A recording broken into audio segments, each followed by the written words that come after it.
I saw, for example, my whole life from the point where I'm at now, all the way back to being born, and all the way back into my parents' life. Not chronologically, but flashes, different flashes, like a puzzle, different pieces of my life that later on, after a treatment, when I looked at it, it all became like, you know, different pieces of a puzzle falling into one picture, in which you really get an understanding about your life and where you went wrong. And the thing is that I really expected to see that car accident, but I didn't.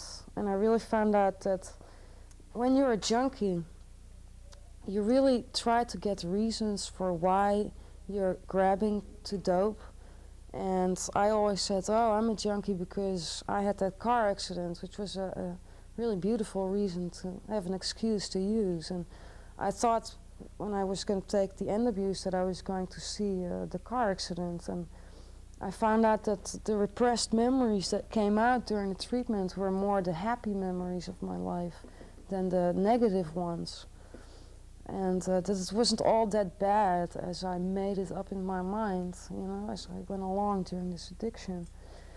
And so I saw my parents having this really like devotional love for me, like that I would see myself being 3, 4 years old and then picking me up and like hugging me and giving me all this love and attention.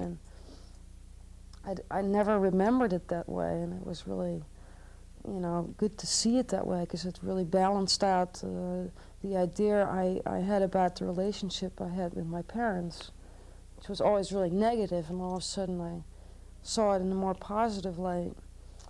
I started to see, this is really interesting, I started to see my life come before me in like, it was like in slides of films, like I'd see these slides roll by, and within each slide was like a film of my life, you know, I'd see different points.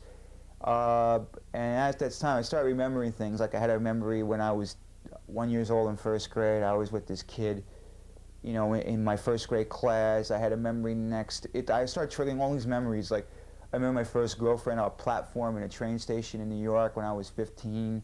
I remember things when I was 13 in my neighborhood with kids, and in between that, I'd start seeing things on film, and I'd see all these things that, like, my problems, all the things that depressed me in my life roll by, and it was really intense. It was like all these things would roll by, and I'd be like, you know, I'd start examining them, like breaking them down, like I did this, I did that, I did this. This is what led to my depression here. And what I liked about it was there was no feeling in it. Like I could look at everything that really bothered me that I couldn't face. I could face it, and there was no emotion in it. I didn't feel any pain. Yeah, I could look at it and analyze what was wrong with me, you know, and analyze my feelings without having to shudder and look, you know, I could look at it. And then the most interesting thing was, after a certain point, I was looking up at the ceiling, and there was a light up in the ceiling, and I saw this woman, like a little thing shoot out, and it became a woman. And she stood right by me, and she was a 6-foot glass clear woman, and she was as clear as like you are. Like, I mean, I saw her, and she was glass. I'm like, and she waved at me, and she went under the bed, and I was like, wow.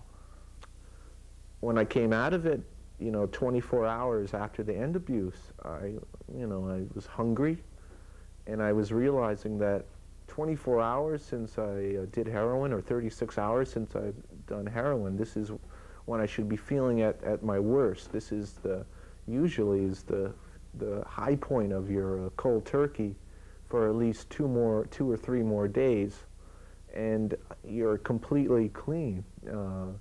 You feel rejuvenated, and you don't have any cravings. That's a really important thing about the ENDABUSE, is that it totally eliminates all cravings for whatever you were addicted to before.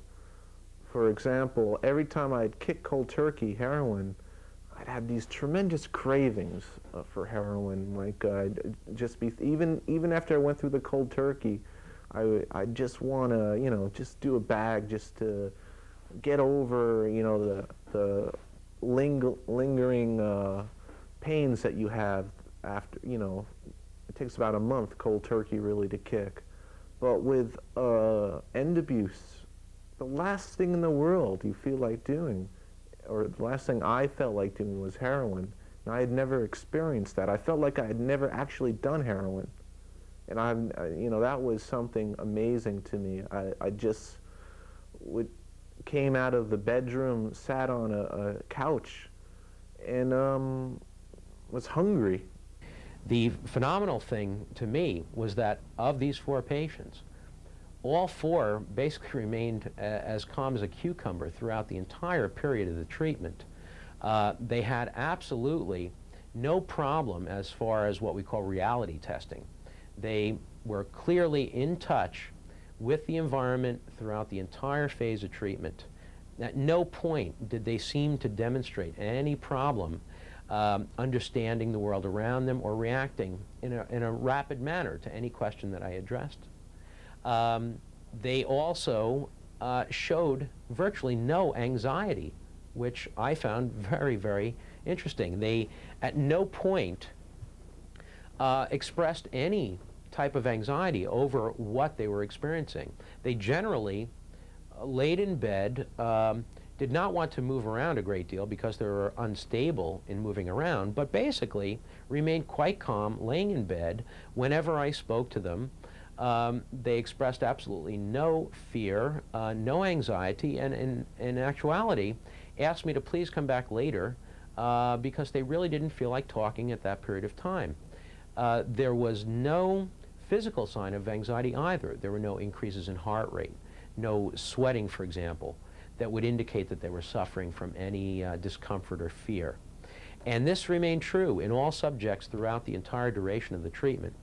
And knowing how intense the experience probably was inside, subjectively, I just found it astounding how calm they truly remained throughout the entire treatment period. Mark went to Amsterdam, and he was treated there, and he came back, and the aftercare continued at Reality House.